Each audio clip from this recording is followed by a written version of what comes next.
Assalamualaikum warahmatullahi wabarakatuh. Alhamdulillah wa syukurillah. Assalatu wassalamu ala rasulillah wa ala alihi wa ashabihi wa mawalah. Para pecinta ziarah wali yang saya hormati, puji syukur kehadirat Allah Subhanahu wa ta'ala yang telah banyak sekali memberikan nikmat kepada kita semua. Kemudian sholawat dan salam mudah-mudahan senantiasa terlimpahkan kepada baginda Nabi Muhammad SAW beserta keluarga, para sahabat, dan orang-orang yang senantiasa mengikuti sunnah-sunnahnya. Mudah-mudahan kita semua akan menjadi bagian umat yang diakuinya sehingga mendapatkan syafaatnya di yaumil qiyamah.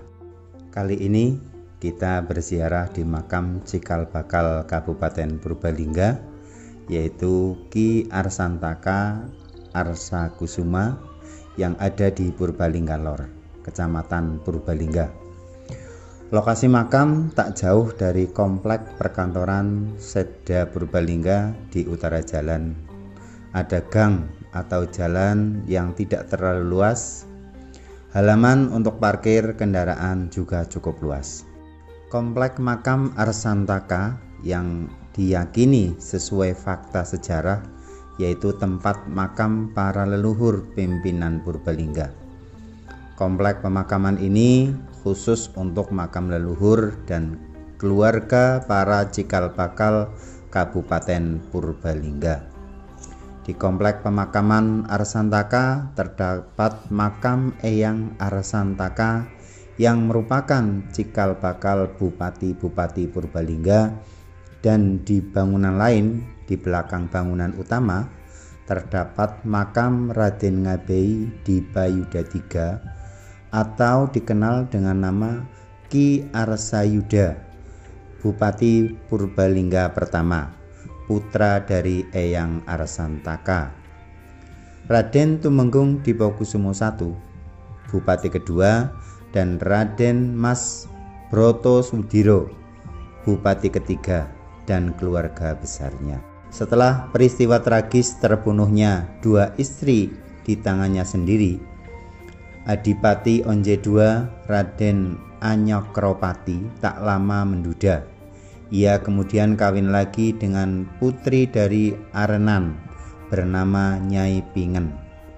Perkawinan mereka menurunkan dua orang anak laki-laki bernama Ki Wangsantaka atau juga dikenal dengan Ki Yudantaka dan Ki Arsakusuma yang ketika dewasa dikenal dengan nama Ki Arsantaka.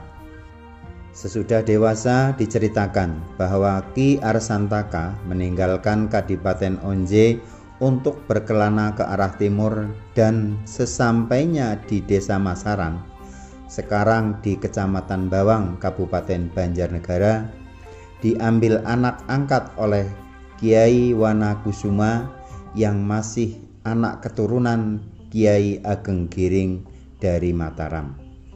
Ki Arsantaka menjadi demang di Kademangan Pagendolan, sekarang termasuk wilayah Desa Masaran, Banjarnegara. Suatu wilayah yang pada saat itu masih berada di wilayah pemerintahan Karanglewas yang dipimpin oleh Tumenggung Dipayuda I. Banyak riwayat yang menceritakan tentang kepahlawanan dari Ki Arsantaka. Antara lain, ketika terjadi Perang Jenar yang merupakan bagian dari Perang Mangkubumen, yakni sebuah peperangan antara Pangeran Mangkubumi dengan kakaknya Pakubuwono II, dikarenakan Pangeran Mangkubumi tidak puas terhadap sikap kakaknya yang lemah terhadap Kompeni atau Belanda. Dalam Perang Jenar ini, Ki Arsantaka berada di dalam pasukan Kadipaten Banyumas yang membela Pakubuwono. Dalam pertempuran tersebut, Raden Tumenggung Dipoyudo I gugur, jenazahnya hilang.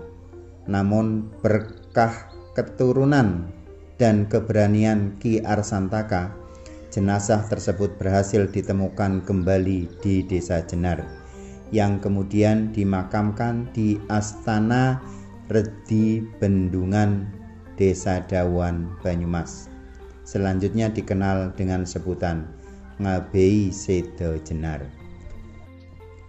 Dikarenakan jasa dari Ki Arsantaka kepada Kadipaten Banyumas pada Perang Jenar, maka Adipati Banyumas Raden Tumenggung Yudanegara mengangkat putra Ki Arsantaka yang bernama Ki Arsayuda menjadi menantu. Seiring dengan berjalannya waktu, maka para putra Ki Arsantaka yakni Ki Arsayuda menjadi Tumenggung Karanglewas dan bergelar Raden Tumenggung Dipayuda III.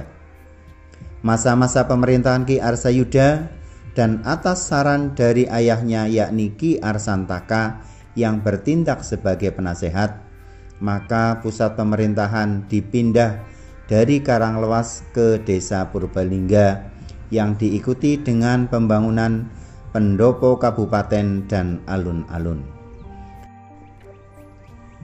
Ki Arsantaka mempunyai 2 istri.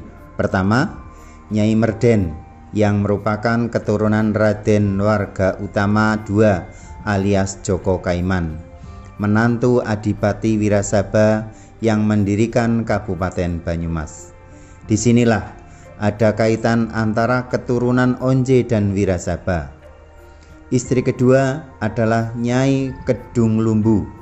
Pada perkawinannya dengan Nyai Merden, Arsantaka memiliki 5 orang anak, yaitu Ki Arsa-Menggala, Ki Dipayuda Gabuk, Ki Arsayuda, Ki Ranu-Menggala, dan Nyai Pancaprana. Sedang dengan Nyai Kedung Lumbu hanya menurunkan seorang putra, yaitu Mas Candi Wijaya. Demikian sekilas tentang sejarah Ki Arsantaka yang merupakan pendiri atau cikal bakal Kabupaten Purbalingga. Semoga bermanfaat, menambah sejarah pengetahuan bagi kita semua. Terima kasih. Wassalamualaikum warahmatullahi wabarakatuh.